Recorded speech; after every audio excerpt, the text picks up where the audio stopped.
Let's see. This is Paulogia, who has a cartoon of himself with a whole lot more muscles than he really has, but that's okay. Yeah, who would ever idealize their cartoon form? He looked at my daughter, he looked at me. I wasn't about to help him. I thought, wow, this is going to be good. Welcome to Paulogia, where a former Christian takes a look at the claims of Christians. So, but you spend your whole program poking holes in Christians and Christianity. That's what Paulogia does, examining the claims of Christians as a former Christian. And usually that means claims about science. He always picks on Ken Ham and egg, he calls it, Answers in Genesis. History, philosophy, sociology, or theology. But today, I'm adding an entry to my Creation for Cash series, where I look behind the scenes at the conduct and activity of a creation ministry. Specifically today, Kent Hovind's Dinosaur Adventure Land compound in Lenox, Alabama. It's been exactly a year since my last update on Kent. Any more questions from Paulogia? Send them on, guys. That was a year ago. When we were awaiting a verdict on his $500 million lawsuit against the U.S. government. Something just as ridiculous as it sounds. And while Kent's antics in the past could seem like something to snicker at for entertainment, as he was most often hurting himself, like the rest of the planet, Kent's world got dark in 2020 and 2021, and it's not so silly anymore. To be clear, this video is not an ad hominem attack toward Kent's thoughts about human origins. Nothing we talk about today has any impact at all on the truth or non-truth of his ideas about creation, evolution, and the age of the earth. There's a library of existing and future videos to refute those. And some of you may wonder why I have a Creation for Cash series at all. This is an ideas channel, not a drama channel. Well, unfortunately, the damage done by creation ministries isn't limited to pseudoscience and indoctrination. Far too often, they are financially defrauding people under false pretenses and doing direct and indirect physical harm as well. Here's the voice of Kent's third wife, Cindi, expressing her concerns. Their motive is the continuation of the income stream from donors like me who require the false impression that they are donating to godly men. While this ministry helps many believe the Bible is scientifically accurate, it is abundantly evident that the men who presently run this ministry are unfaithful, unscrupulous, and unworthy of such donations from the sacrificial giving of well-meaning donors. Donors won't give if they see the truth that Kent Hovind, his godless behavior, his unchristian behavior, has cost him 3 marriages to 3 godly women who loved him and served this ministry with all their hearts. This is Con Artist 101, so you can steal my money and throw me out the door like trash. I know there are many Christians and young earth creationists in my audience, and if any of you are still supporting Kent Hovind financially, I hope that after watching this, you'll consider putting that kingdom investment elsewhere. I have absolutely nothing to be ashamed of with my behavior, and if you want to make it public, we can do that. All right, let's go. Now, while I keep my finger on the pulse of what Kent is up to day to day, his last year has been particularly jam-packed and complicated. So I wanted to bring in a more vigilant Hovind watchdog, Atheist Jr., or AJ. It's funny because Kent, when I debated him, the first thing he asked me was like, he wanted to know my name and why he couldn't see me. And I was telling him, I was like, it's AJ. That frustrated him. So, Bill, this is the pacifier, AJ, that keeps you guys believing this. There's a lot to get through, and to keep things somewhat organized, we're going to navigate the year in roughly chronological order. But it's probably best to start with a quick introduction of the cast of characters. Who is this uneducated huckster, Kent Hovind? So Kent is the patriarch of creation science evangelism. It's his ministry, and he is basically the person who is at the highest level of authority at Dinosaur Adventure Land, which is his Christian theme park. Or as I call it, the abandoned sandbox. Is this a sad abandoned sandbox? Paulogia, you've never been here. You have no idea what you're talking about. I would suggest you shut your mouth. The only dinosaur-themed attraction that makes Jurassic Park seem not so problematic. After careful consideration, I've decided not to endorse your park. So have I. And he is a Baptist preacher, a radical right-wing Republican. He's somebody who's basically a tax protester. He spent decades not paying income taxes. Allegedly. Yeah. He is associated with people who are sovereign citizens. And a definition for sovereign citizen is effectively people who think they're above the law, basically. The power structure at DAL and CSE, it starts with Kent Hovind, and then you have Ernie Land. If you want to help financially with the ministry, get a hold of Ernie. He handles all the money, trustee. Somebody that's been friends with Kent for over 20 years. He appears to be the one who's controlling the finances and controlling the donations at CSE. He is also a sovereign citizen. He still has a multi-level marketing company now. Or will you take the risk that rewards you by defining you as being successful? And then there's the third person in the power structure of CSE. That's Steve. The Amazon people told Steve, our tech guy, they said, you're going to have to sue them and get a judge's order to make them stop. Like Stephen Lynn. Steve is Kent's IT guy, although he's not exactly very good at IT. Well, there's technical problems with the camera. We're working on it, right, Steve? Yes. You going to be able to save them? I mean, I guess somebody has to do it, because if you've ever seen Kent try to use a computer on his own, it's pretty hopeless. Like, According to evolution, things get better automatically, you know. Well, no, according to evolution, you know, things get better automatically. You would think it would happen with computers. I mean, they're simple compared to a human cell.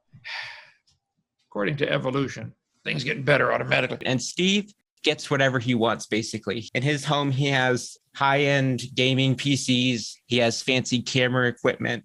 He drives a really nice lifted Jeep that has custom paint job and stuff on this, and like a nice interior, all this stuff. You have sort of tiers of people who are at DAL. They come and go, and usually you have probably about 45 to maybe 60 people there total, you know, families. That number can fluctuate. Including people like Mark Stoney, Theo from Lies of the Devil, and others who have left and gone on to expose the day-to-day abuses happening there. And then we have the parade of women that Kent calls wives. So we have the OG wife, who's not exactly relevant to this whole situation, Joe Hovind. Okay, this is not my wife.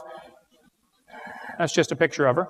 They were married for decades, and then they got divorced. Mary, in the presence of God and these assembled witnesses, do you promise to love and to cherish the man who stands across from you now? I do. Then immediately Kent married Toko. Basically, she left Kent when she learned of his continued financial recklessness. She worried that there would be a similar raid by the IRS and the federal government, just like in Pensacola. And she didn't want what happened to Joe to happen to her, which I think is fair. All right, let's see. Tell them your name and where you're from.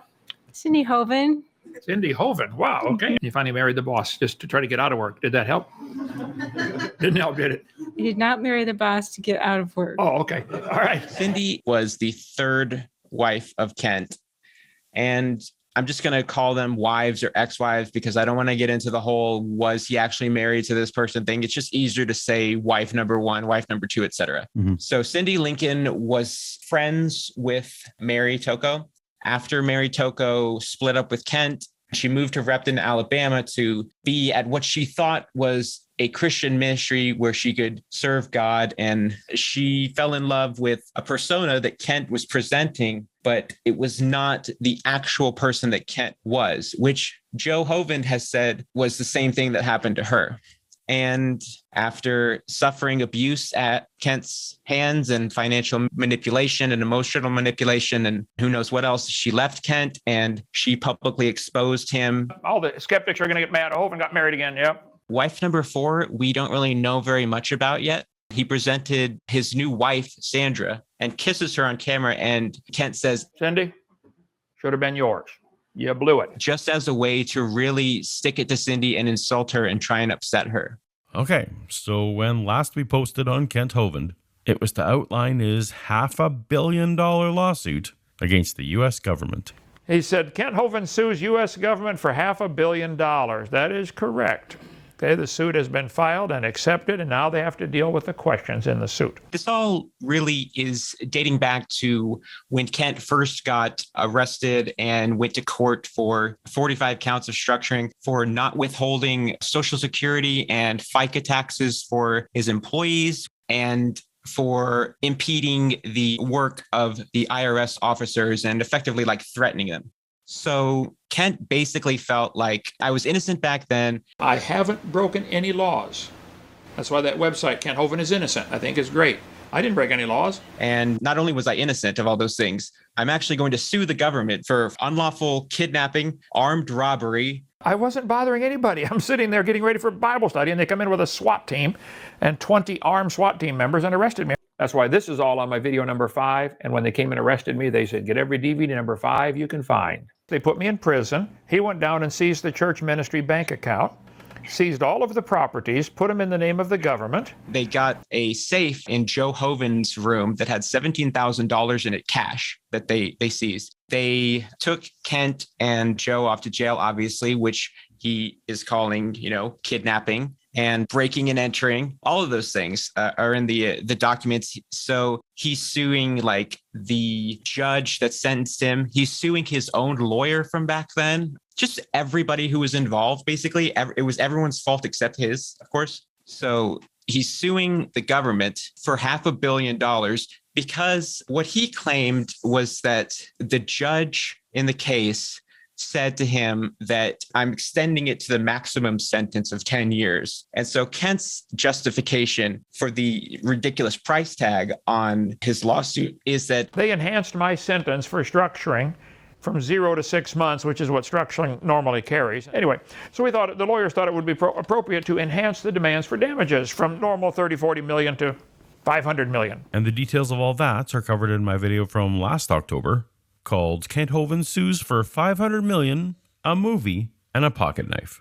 And the posting time of that video is where we're going to pick up the Dinosaur Adventure Land story, because little did we know that while we were awaiting a verdict, Kent's third wife, Cindi, was in trouble. In October 2020, this body slam incident happened. And I can say with certainty that this happened because Kent has now been found guilty of slamming Cindi.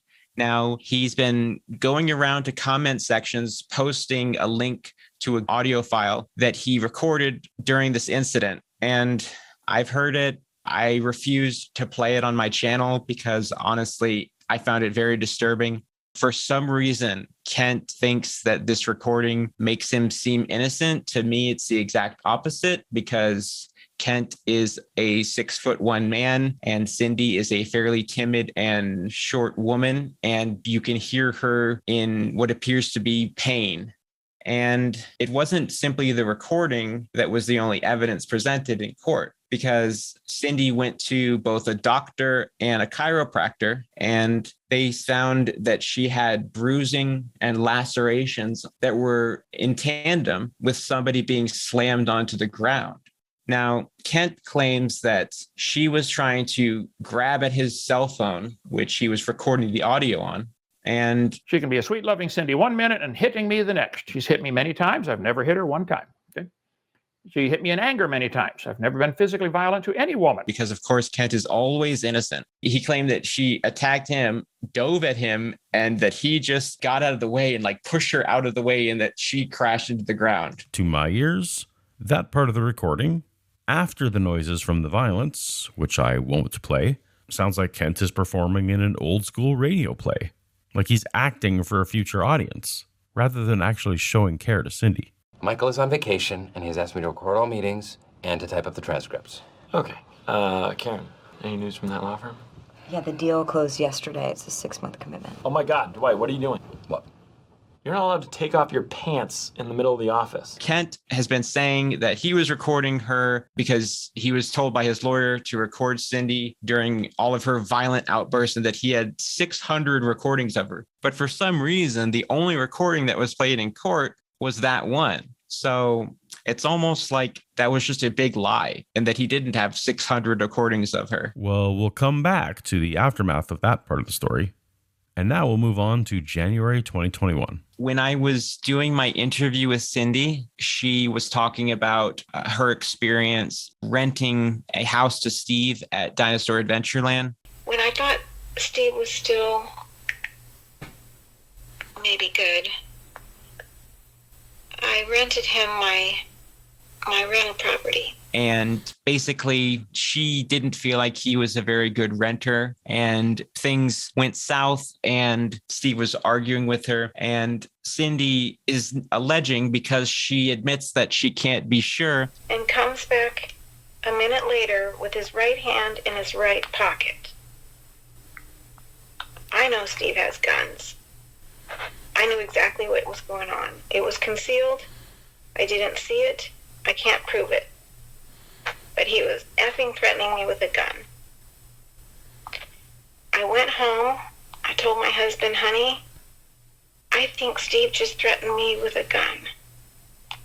My husband did nothing. Nothing.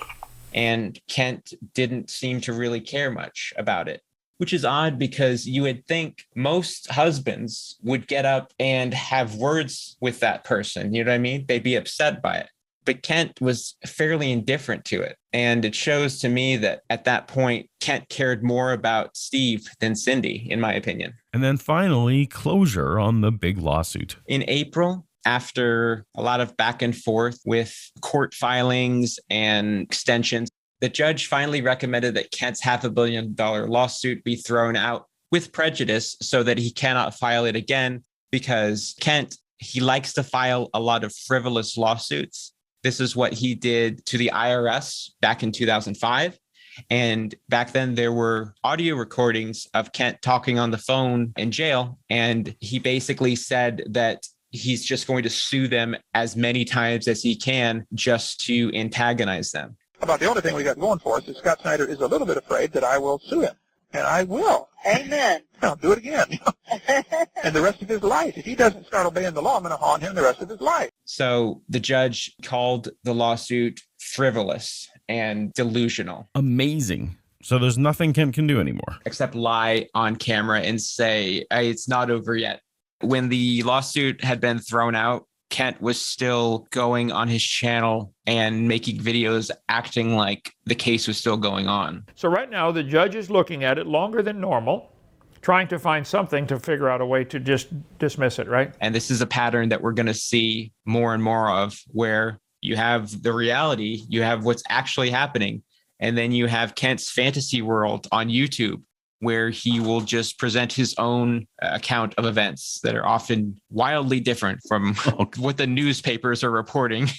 And another example of what his ex-wife Cindi explained as presenting a whitewashed face to the public so that his donation money will continue. Around this time, people started getting rumblings that Kent's third wife, Cindi Lincoln, had left the Dinosaur Adventure Land campus. Now, I put out a video around then, and I just want to say that I called it a collection of clips where Kent is talking in what I consider to be subliminal messaging. Wives, that's your job to submit, and if you don't want to, you'll have to see what God says about that and does about that. Because this is something that Kent will do a lot in his videos, because I've seen more Kent Hovind videos than any man should see, and I've noticed some patterns that Kent likes to do.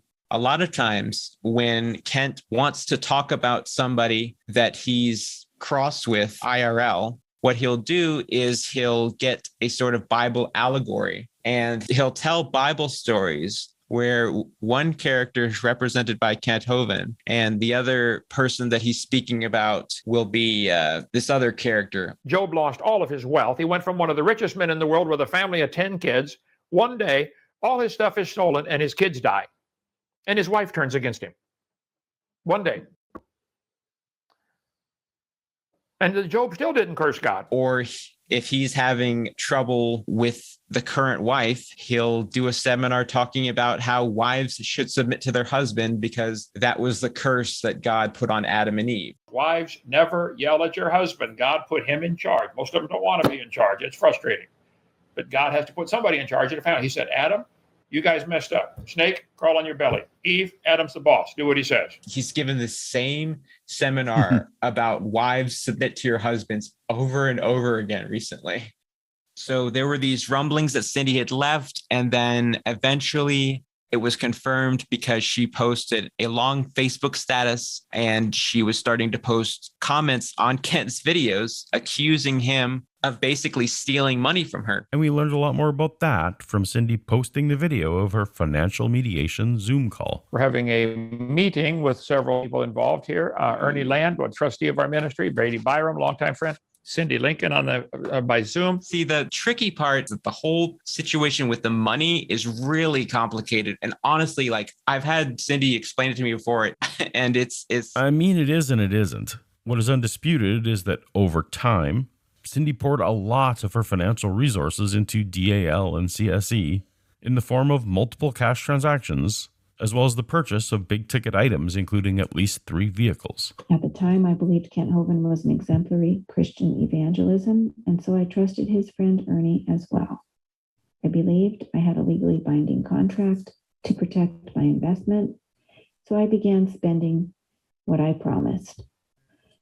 Approximately $133,000 of additional funds on top of the $103,000 I'd already given. That's a total of that's a total of $236,000 that this ministry has of my money. Now, by Cindy's own admission, some of this she considered a gift to the ministry. The dispute comes that, from her perspective, some of these items are to be treated as loans to be repaid.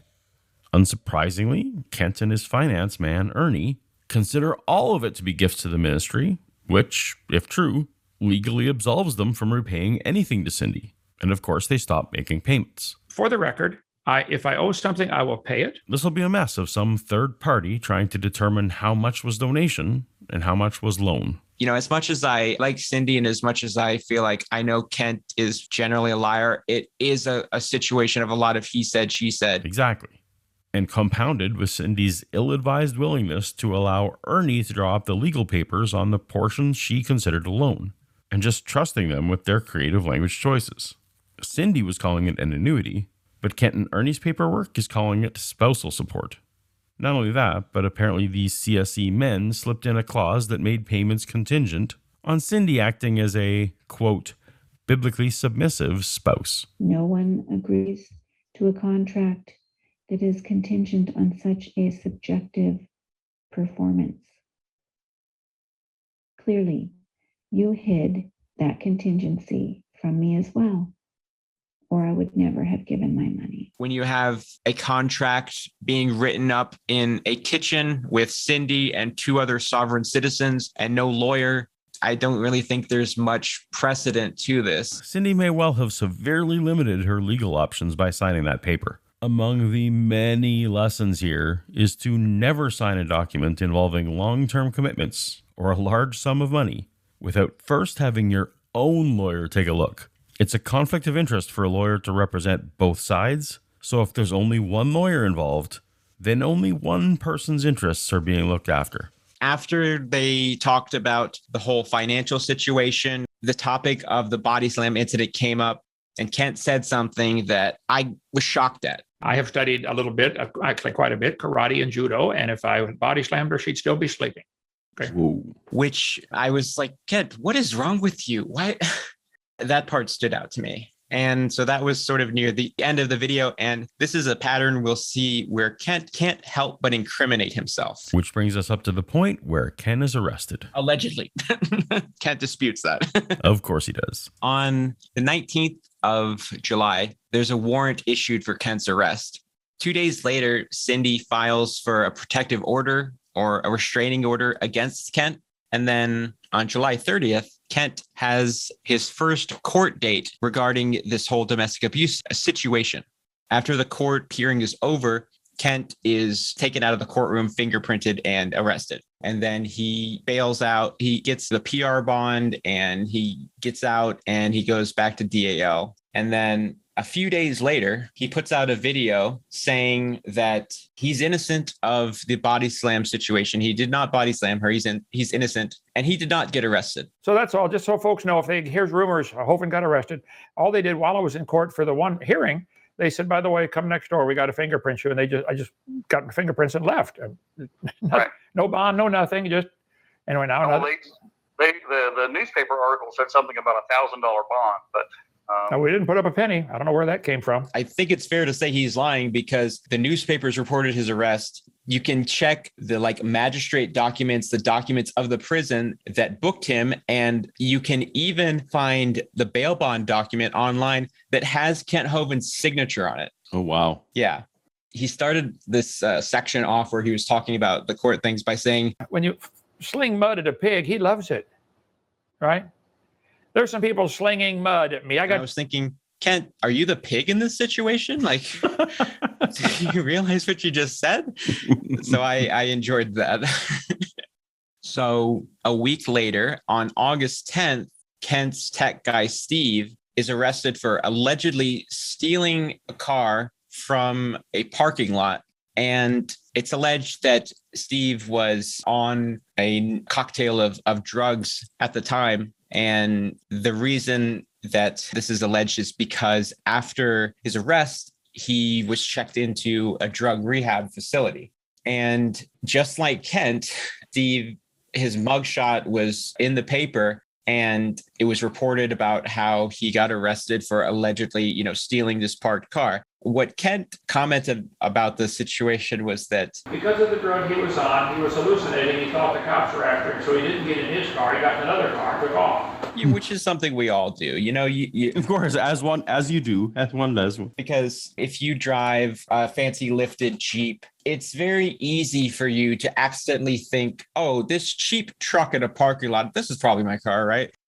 And then fairly quickly, Kent went to the rehab facility and checked Steve out and returned him to DAL against the wishes of many of the residents there. They were not comfortable with Steve coming back so quickly. I think that we all gathered to try to show you that we are here for the right reason. And we're all concerned that he's here, even if it's just for today. Why are you concerned that he's here? Because we don't trust him. we don't trust him, Doc. Oh, yeah, I don't either. You shouldn't be with him. So why is he here, Dr. Hovind? And according to some of the people who were at DAL, they say that Steve admitted, when he was being driven to the rehab place by another person from DAL, he admitted to stealing money from the donation box at Dinosaur Adventure Land. Now, I can't say if that is really true or not, but that was a reason that people that were at DAL were uncomfortable with Steve coming back.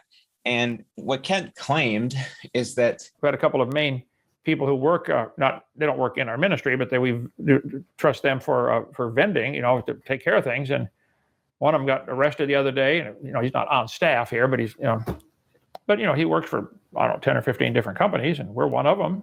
Another rumor I've heard is that when Steve was off at rehab, Kent went into Steve's house and flushed some narcotics down the toilet. We can't speak to the veracity of that at all. But Kent has been recorded as admitting to going to Steve's house just after the arrest and grabbing all of the computers and electronics there. Some of that stuff may have been gained from his other businesses. Well, true. So were you willing to take that chance? Oh, yeah. Well, I took it all out so that the police can't seize the place over there. I see. It's now here, and I'll say, Steve, okay, let's sort this out. Ostensibly, this was to ensure that Kent could get all of CSE's files and access to passwords. But surely that would also be an obstruction of justice, since the police might want that equipment for evidence in Steve's arrest. Of course, that could well be what Kent wanted to avoid. Who knows what's on CSE's files? And as to what other incriminating materials he may have disposed of, no one will ever know for sure. These things are legally questionable, like cops questionable. Like what? Like what being over at Steve's, clearing out his house with your sign on your phone numbers on the side of that van. Why is that? Do you don't think these Southern people talk? You don't think they see his face in the picture, then they see your van out front of his house? Doc, you got to start making better decisions. Now, on a whole different note, we got the new hotshot young Earth creation advocate, Matt Powell, starting to show up and appear on camera with Kent. How does that factor in? Well, Kent has been practically begging Matt to move down to Dinosaur Adventure Land for months now. How many are glad Matt's coming to join the team down here? Okay. All right. Sounds great. And to me, he seemed somewhat reluctant to do it. Thank you for joining us. Come visit Dinosaur Adventure Land. Matt, get up there, get your stuff and your wife and your kids and come down. What are you doing? Sounds good. Okay. We'll be here. But it's official that Matt is moving his entire family, including a newborn baby that he recently had, Malzatov, down to DAL. And a lot of people have been telling Matt, like, don't do it, including atheists, including people who don't really like Matt Powell.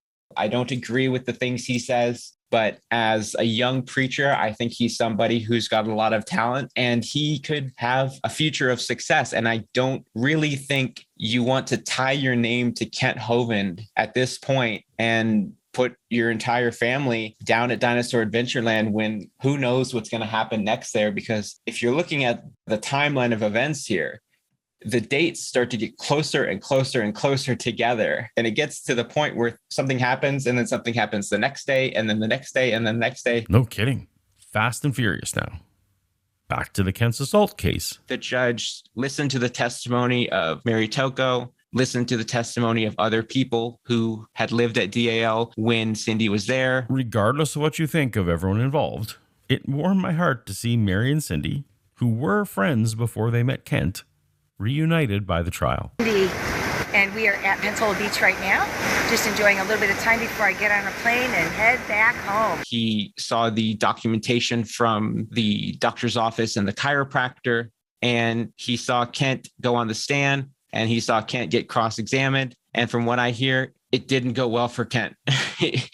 And I can just imagine. Indeed. So after several days in court, the verdict finally came through that Kent was found guilty of the domestic abuse charges, and he was sentenced to a year in jail, but we don't exactly know what's going to happen, but he's supposed to serve 30 days in the county jail. And if he does that, the balance is going to be suspended. So if he shows up and turns himself in on the day that he's supposed to go to the county jail and do his 30 days, then the 1 year sentence is suspended. But he has to show up and be there on that day. Now, a lot of people seem to think that 30 days is a little light for something this serious. I think it's important to remember that it's only a suspended sentence if he follows what they're asking him to do. So this is what is the unpredictable nature about what's going to happen. Because if he doesn't do that, if he says, I'm just going to stay at Dinosaur Adventure Land, and if you want me to go to jail, you guys are going to have to come and arrest me. I don't know for sure, but it's possible that there's a fair amount of firearms at Dinosaur Adventure Land. Yeah, let's not go there. But the problem is that we saw earlier, Kent could not even admit that he got arrested. He couldn't even admit that he paid to get bailed out.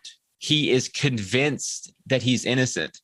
And for him to turn himself in would be obviously an admission of guilt.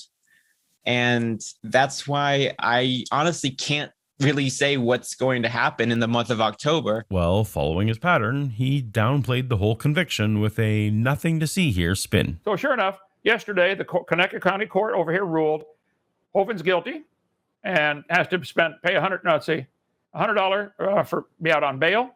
And we're putting it on appeal, so none of this will actually happen, and has to serve 30 days in jail. So also, Kent has to pay restitution to the victim, Cindi Lincoln. He has to pay for the medical expenses that she already paid for that bill. So she's effectively being reimbursed.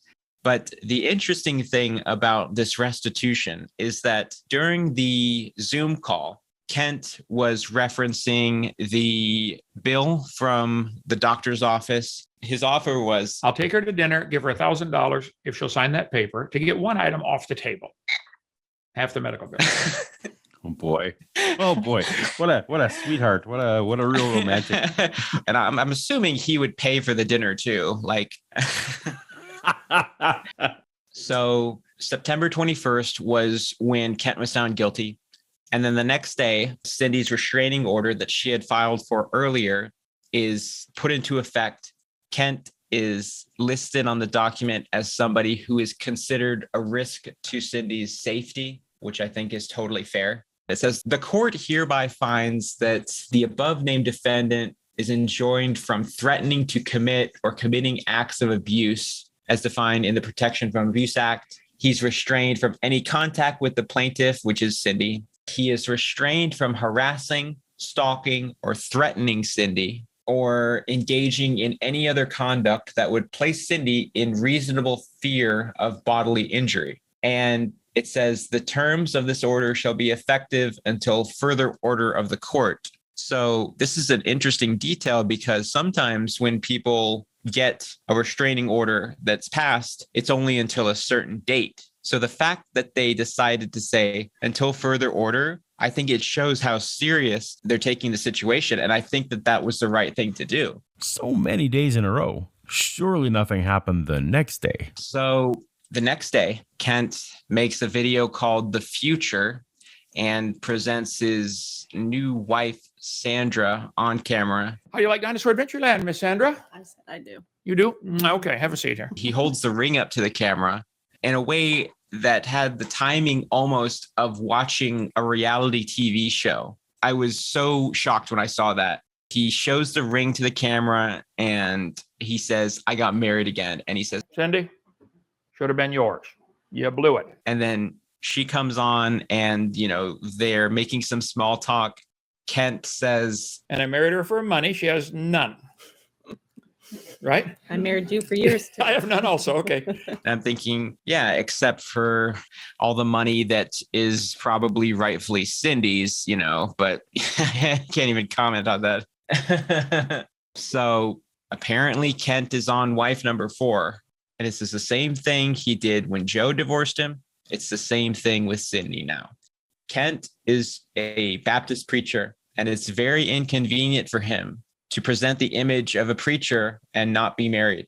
So Kent, when he gets out of a relationship, he rushes into the next one as quickly as he can, even if that means he's not actually legally marrying the person and he hasn't even properly divorced the last one. So this is a pattern that Kent does because his public image is obviously very important to him. So she's defaming my character, which I value greatly. That's why when Cindy left, Kent didn't give any hint that she was gone. Same thing with Mary. He didn't say anything about it until his hand was basically forced. Okay, that was a big bomb drop. But surely nothing happened the next day. The next day, like I was saying, these controversies are happening faster and faster. Kent was talking about how he gets angry like any normal person does, but he hasn't ever attacked a woman. But for some reason, he then makes this admission. And this is something that Mary Toko had talked about before because she was there when this happened. Kent said that there was, he called them a teenager. I don't know if you consider a 13-year-old a teenager. I mean, I guess technically. So they were shooting rubber bands because, Kent shows young people how to shoot rubber bands far. We're going to stand here and shoot the rubber band down the center aisle. Go ahead. And the kid had shot me in the face 3 or 4 times. I said, look, knock it off. Shoot, aim somewhere else on the body. Last time he shot me in the face, I ran over and pushed him on the ground. I said, don't shoot in the face. Understand? Oh, okay. At first, this might seem like not that relevant, but then it shows to me that Kent is somebody who really can't control his temper. Apparently, when Kent gets upset with somebody, he body slams them to the ground. Kent cannot seem to go a day or two without incriminating himself. And what he said was, I certainly am capable of being pushed beyond my limit, but never with a woman so far. So far. So my hypothesis is that this incident came up during his court case. Mary Toko probably did because she testified, she was there. And that, I think, could take us into our next detail, which was Mary Toko basically breaking her silence with another Facebook post because Mary Toko, after she left DAL, she made one Facebook post talking about why she left, and she went radio silent after that for years until now, until she was testifying in court and until this Facebook post. And honestly, I give her a lot of credit. I think it's really great that she came forward and did the right thing, in my opinion. To the new wife, hi Sandra, I am sorry I just saw this message.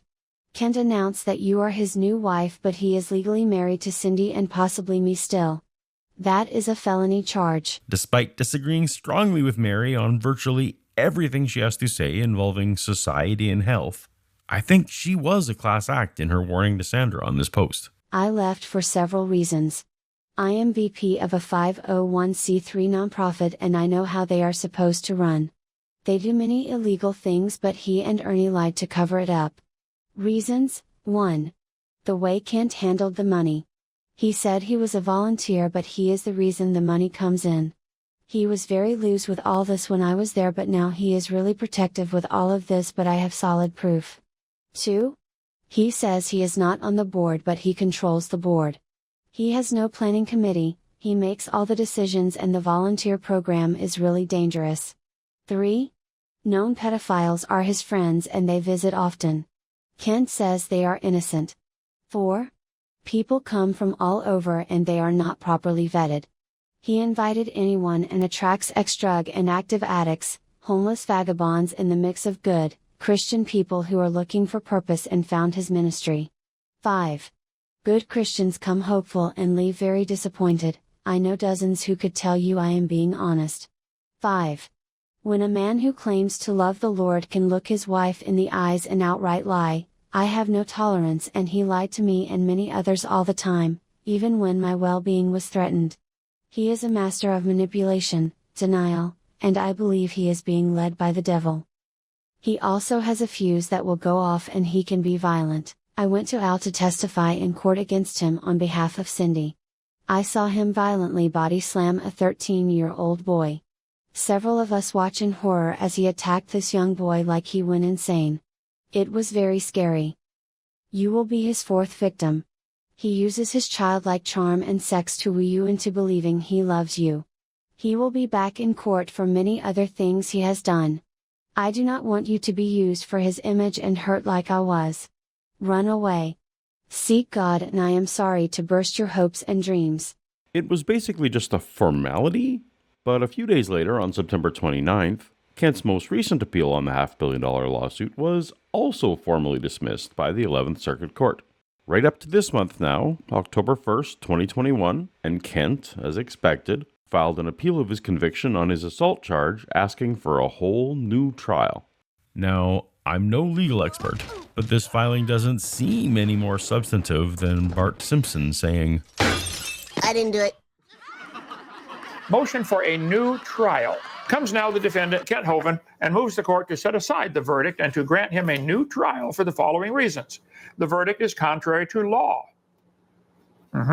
Number 2, the verdict is contrary to the weight of the evidence, that the only unbiased evidence presented was an audio recording of the parties during the incident at issue, clearly indicated that the complaint was the initial aggressor to the altercation.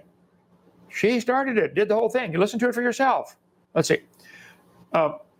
Defendant was denied a fair and impartial trial because the court erred in overruling objections to question addressed to the witness. Yeah, gonna redo the whole thing, Mr. Nelson. The court erred in admitting testimony of a witness. Yeah, it's not over yet. I agree, there are two sides to every story. None of us were in the room other than Kent and Cindi, so we don't know for sure. Kent deserves his day in court. Last week, on October 7th, a hearing was heard in court on Kent's appeal to retry the assault case, but this time with more character witnesses against Cindi. The ruling on this is expected to be on October 13th, which is the day after this video comes out, so stay tuned. Kent took to YouTube not to talk about the important case and ruling, but to take a few shots at me and my viewers.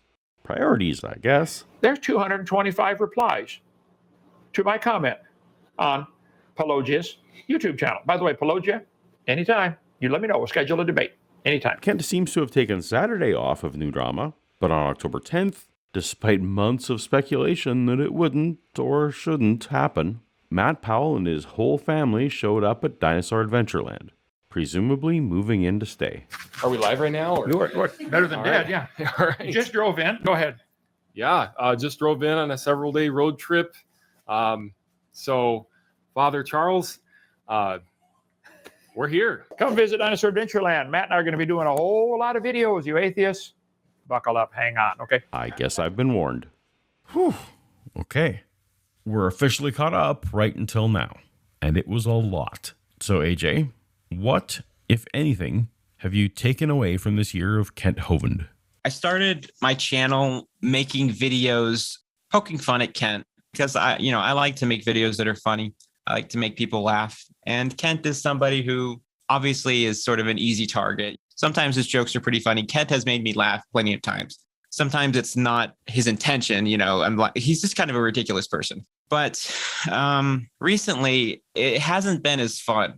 I thought Kent, he's just kind of like a jerk, he doesn't like atheists, he's rude, he calls us stupid, okay.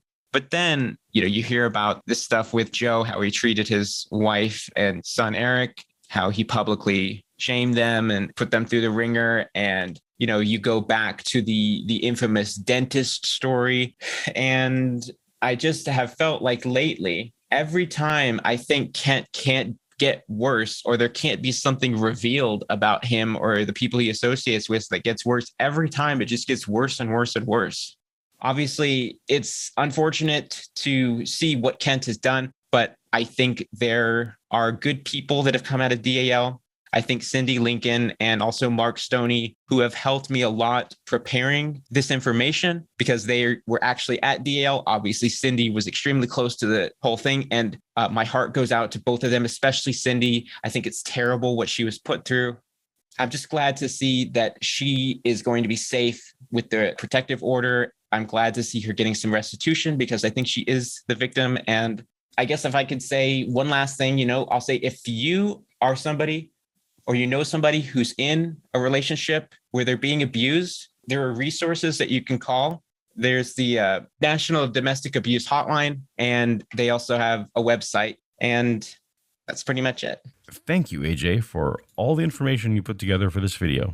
I'm hoping that I can wait until October 2022 before talking about Kent again. So if you want to more closely follow what happens from here, I'd recommend you head over and subscribe to his Atheist Jr channel immediately.